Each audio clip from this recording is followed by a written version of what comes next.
Assalamualaikum warahmatullahi wabarakatuh. Halo Sobat Madrasah, kembali lagi bersama kami Media Center Mandua Seram bagian Timur. Bersama saya Wilda Albaklovin sebagai host pada podcast Si Baca, Siswa Bercerita. Nah, di sini pasti teman-teman sudah tahu nih, di setiap sekolah pasti memiliki bermacam-macam organisasi. Salah satunya yang ada di Mandua Seram bagian Timur ini, Sobat. Nah, fakta uniknya, ada beberapa siswa kita yang hampir mengikuti semua organisasi yang ada di sekolah ini. Sekarang saya sudah bersama dengan kedua narasumber kita, langsung saja kita kenalan dengan mereka yuk. Halo Sobat Madrasah, perkenalkan, nama saya Rati Aulia Siwasiwan, saya dari kelas 12, saya mengambil jurusan IPA. Dan sekarang saya lagi mengikuti berbagai organisasi di sekolah saya, yaitu OSIM, Multimedia, Mersim Band, dan English Club. Dan halo Sobat Madrasah, saya Nila Jaya Safitri. Saya merupakan siswa dari Sekolah Madrasah Aliyah Negeri 2 Seram bagian Timur. Di sini saat ini saya sedang berada duduk di bangku kelas 11 dan mengambil jurusan IPA. Nah, saat ini saya masuk dalam beberapa ekstrakurikuler. Yang pertama, ekstrakurikuler multimedia, yang kedua pramuka, yang ketiga marching band, yang keempat English Club, yang kelima kaligrafi, dan intrakurikuler yaitu OSIM. Banyak sekali ya mengikuti organisasinya. Iya. Ya, kita telah berkenalan dengan kedua narasumber kita. Kita sudah tahu nama mereka dan mereka dari kelas mana saja dan mereka mengikuti organisasi apa-apa saja. Nah, tapi tidak sampai di sini saja, Sobat. Kita akan menggali lebih dalam tentang kedua narasumber kita ini melalui sebuah games. Gamesnya yaitu fakta atau hoax. Wow. Tanpa pengetahuan mereka, kami sudah menggali dan mencari tahu tentang mereka nih, Sobat. Ya, udah siap ya? Siap. Menurut informasi yang kami dapat, kedua narasumber kita ini mempunyai hobi yang sama, yaitu apa nih hobinya? Apa ya? Ya, kedua narasumber kita ini mempunyai hobi yang sama, yaitu bermain badminton. Hoax atau fakta? Oke. Ada yang hoax, ada yang fakta nih guys. Ternyata informasi yang kita dapat belum terlalu akurat ya. Ya, bisa dimulai dari Karati dulu, fakta. Oke. Menurut saya, di dalam permainan badminton ini kita bisa melatih kelincahan, kekuatan, konsentrasi, terus bisa memasang strategi dalam suatu permainan dan juga meningkatkan kesehatan. Tapi kalau untuk menurut saya ya, kalau orang lain saya tidak tahu. Oh, ternyata bermain badminton ini ada strateginya ya. Harus saya pikir selama ini bermain badminton ya bermain aja. Bolanya datang pukul, gitu aja. Ternyata ada strateginya. Ya harus. Kapan-kapan belajar sama Karati ya. Boleh. Ya, dilanjut Kak Naila. Ya, kalau untuk saya badminton hoax, jawaban saya hoax karena memang saya tuh nggak terlalu suka sih main badminton. Terus nggak ahli juga, itu karena dipengaruhi dari beberapa penyebab sih. Yang pertama itu dipengaruhi karena kondisi lingkungan yang kurang memadai. Terus karena saat-saat ini memang saya disibukkan dengan aktivitas, jadi nggak suka itu juga. Iya. Kak Naila ini tidak suka ya bermain badminton. Iya. Terus hobinya Kak Naila ini apa? Ya, hobi saya tuh ada banyak. Jadi hobi saya nih ada suka gambar, suka buat komik, kayak buat cerita-cerita pendek gitulah. Iya. Terus suka membaca. Terus saat-saat ini tuh saya suka suka mencicipi kuliner Nusantara. Tapi itu saya buat sendiri. Buat sendiri. Iya betul. Tak kirain beli gitu ya. Enggak, itu Iya. buat sendiri cari resepnya. Hobi Kak Naila unik-unik sekali ya. Ada membaca, ada menulis cerita-cerita pendek. Iya. Hobi Kak Naila ini membaca itu sudah dari sejak kecil atau baru-baru ini saja? Oh, untuk membaca sih memang udah hobi saya dari kecil, dari waktu saya SD itu. Soalnya kan memang saya tuh cita-citanya jadi dokter. Tapi itu SD, tapi sekarang ini ada dua cita-citanya. Cita-cita jadi dokter sama mau sekolah di PDN. Wah, Gitu. keren. Terus membaca itu kan memang saya perlu karena setiap guru masuk itu kan kasih kita pertanyaan gitu, siapa yang bisa jawab. Jadi saya ini membaca biar nanti untuk guru, jika apabila guru menanyakan sesuatu nanti saya bisa jawab gitu. Oh gitu ya. Iya. Itu sama mungkin karena faktor orang tua juga. Iya. Mama saya suka baca buku.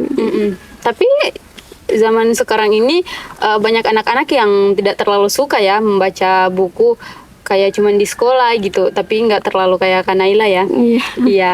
Terus hobi yang kedua yaitu suka mencicipi resep-resep baru ya. Iya. Iya. Kanaila biasa buat apa-apa saja untuk mencicipi. Oh gitu ya. Jadi kan memang saya orangnya tuh kayak suka ngemil gitu. Jadi kayak kalau di rumah nggak ada jajan, aduh kepengen bikin apa ya, kayak kepengen makan terus, tapi makan jajan. Nggak kayak kalau makan nasi tuh kayak jarang gitu. Bukan jarang sih, maksudnya kayak kayak satu hari tuh mungkin satu kali, karena kayak nggak terlalu suka gitu. Jajannya ya. Iya, suka jajan gitu. Jadi kalau yang resep-resep itu saya buatnya kayak kue kering. Terus kayak misalnya kalau kepengen manis-manis kan kue kering gitu. Terus buat yang basah-basah juga kue basah. Kalau yang mungkin yang asin gitu saya buat buat gabus keju, terus dan lain-lain. Iya. Kak Naila ternyata pintar juga ya buat kue. Boleh dong berbagi? Itu iya boleh. Kue kering itu kayak gimana? Contohnya gitu. Oh, itu kayak kering tuh kayak saya kan memang pernah buat kue susu, terus kue kacang. Itu kan kue keringnya itu nanti dia di oven, dipanggang gitu. Oh, bukan direbus ya? Itu nanti kayak basah itu. Ya, kita sudah tahu hobi-hobi mereka, kelas mereka, nama mereka. Sekarang kita mau mencari tahu lebih dalam lagi tentang kedua narasumber kita. Ya, apa sih yang membuat kalian tertarik untuk mengikuti organisasi yang ada di sekolah ini? Dimulai dari Kanaila dulu. Oh iya, saya. Kalau saya sih alasannya tertarik untuk masuk di organisasi yang ada di sekolah ini tuh pastinya itu cari pengetahuan, menambah pengetahuan, terus menambah interaksi dengan orang lain. Terus itu juga akan mendukung kita untuk masa depan kita selanjutnya. Jadi kita tuh tidak takut untuk menghadapi masa depan gitu. Jadi apalagi untuk di organisasi intrakurikuler yaitu OSIM, itu melatih kita untuk bagaimana caranya menyelesaikan masalah dengan bersama-sama gitu. Terus melatih kita untuk menjadi pemimpin. Nah, jadi ya terkait dengan tadi cita-cita saya kan ada 2, dokter sama IPDN. IPDN itu kan nanti jadi abdi negara. Nah, abdi negara itu harus kita kan abdi negara itu merupakan pemimpin juga. Jadi kita harus dilatih bagaimana jadi pemimpin gitu. Oh iya. Ya, saya mau tanya Adik Naila nih tentang organisasi multimedia. Di dalam organisasi multimedia itu terdapat bidang-bidang apa saja? Ya, untuk di organisasi multimedia itu ada 3 bidang. Yang pertama itu bidang reporter, itu satu paket dengan penulisan berita. Itu bidang pertama. Bidang yang kedua itu ada bidang kameramen. Nah, yang untuk bidang ketiga itu ada bidang editing. Oh, ada 3 ya? Iya. Ya. Kalau Adik Naila ini di bidang apa? Ya, kalau saya tuh di bidang reporter. Reporter itu tugasnya buat apa? Itu wawancarai narasumber. Oh, mewawancarai narasumber. Iya. Adik Naila pernah tidak ketika mewawancarai narasumber seketika ngeblank gitu, lupa apa yang mau ditanyakan kepada narasumber? Oh, kalau untuk itu sih alhamdulillah saya belum pernah ya. Soalnya karena sebelum saya mau wawancarai narasumber, saya memang membuat notis kecil gitu. Oh. Kayak catatan kecil gitu Iya. ya, untuk kayak poin-poin apa nanti, kayak ini tuh kata-katanya yang susah. Saya harus catat gitu biar dia nggak lupa gitu. Iya, biar gampang ya, kalau lupa tinggal Iya, ingat. iya. Oh iya. Iya. Bagus juga ya. Iya. Karati gimana? Apa yang membuat Karati tertarik untuk mengikuti organisasi yang ada di sekolah ini? Oh iya. Tadi kan sudah dikatakan oleh Ade Naila yaitu mencari pengetahuan. Tapi saya lebih ke melatih jiwa kepemimpinan, terus belajar mengatur waktu, belajar mengambil sikap percaya diri, dan juga melatih berkomunikasi atau bersosialisasi dengan yang lain atau orang baru begitu. Iya. mencari apa ya? Pengalaman lebih luas ya. Iya. Iya. Lalu apa pendapat kalian tentang organisasi yang kalian ikuti? Dimulai dari siapa dulu nih? Kanaila? Boleh. Ya, jadi untuk pendapat saya mengenai organisasi yang ada di sekolah ini ya, itu organisasinya tuh enak, seru, terus menambah kekompakan kita, terus menambah apa ya, ini tali persaudaraan gitu. Jadi kita merasa lebih akrab gitu. Terus apalagi kalau di organisasi itu kan kadang-kadang mengadakan suatu outbound yang dimana kita tahu kan kalau outbound itu permainan. Jadi Iya. itu tambah mempererat apa ini Tali persaudaraan. keakraban kita ya, keakraban sesama teman gitu. Iya. Kalau Karati gimana pendapatnya? Kalau menurut saya bagus karena kita bisa menambah wawasan, pengetahuan dan pengalaman. Dan juga kita bisa berpikir kritis dalam menyelesaikan masalah atau satu keputusan. Dan juga kita bisa bertemu orang baru, berkarakter baru, dan juga kita bisa melatih public speaking. Ya. Apa tantangan terberat kalian dalam mengikuti organisasi? Dimulai dari Karati dulu. Oke. Kalau menurut saya tantangan terberat itu contohnya kayak di marching band. Nah, di marching band itu kan saya di bagian belerang. Di belerang itu kita harus menghafal not ataupun lagu yang kita tidak tahu. Dan juga memegang alat marching band itu sangat berat sekali. Oh. Kalau dilihat kayak nggak terlalu berat gitu ya? Iya. Karena mungkin sudah terbiasa ya. Ya, dan juga kita harus kuat dalam memegang alat itu. Iya, itu kan besi ya. Ya, besi. Oh, itu harus hafal not ya? Ya. Oh, Karena kalau salah pukulan itu kan bunyinya Bunyinya berbeda gitu. Jadi nanti alat lain juga terganggu. Gitu nanti. Oh, ternyata harus dihafal ya not Ya, dan harus. teliti ya mukulnya. Kalau salah pasti kan Bunyinya beda. bunyinya beda, ya. Iya. Kalau Kanaila, tantangan terberat dalam organisasi? Iya, kalau tantangan terberat dalam organisasi itu memang pernah angkat gajah. Enggak. Ya, jadi untuk tantangan terberat dalam organisasi itu saya sih ini memang pernah itu. Memang kalau misalnya organisasi kan memang sudah dijadwalkan. Tapi pada suatu ketika tuh pernah satu organisasi dengan organisasi lain bertabrakan. Jadi tuh saya bingung nih mau pilih yang mana yang maksudnya organisasi misalnya Iya. multimedia atau OSIS nih sebenarnya gitu. Jadi ya itu maksudnya tantangan kita ya kalau maksudnya gimana ya? Kita harus kalau mengambil mengikuti keputusan. mengikuti organisasi yang lebih dari satu kita maksudnya gimana kayak Pintar-pintar membagi iya, waktu. itu gitu juga ya. satu tantangan kita untuk mengambil keputusan. Jadi Iya. melatih kita ya untuk mengambil keputusan. Jadi tantangan saya sih itu. Iya. Nah, tapi alhamdulillah bisa mengatasinya. Gini kayak misalnya organisasi multimedia saya izin dulu ya, langsung nanti ke OSIS, nanti setelah saya OSIS sudah selesai Iya, ya. ke Yang multimedia multimedia. lagi. Iya gitu saja. Sudah dimengerti ya oleh Iya. pembina-pembina organisasinya iya, ya. betul. Iya. Tadi disinggung oleh Karati tentang membagi waktu ya. Iya. Ya. Gimana cara kalian membagi waktu antara organisasi yang satu dengan yang lainnya? Dimulai dari Karati. Kalau menurut saya, kan di setiap organisasi itu kan dia memiliki pembina.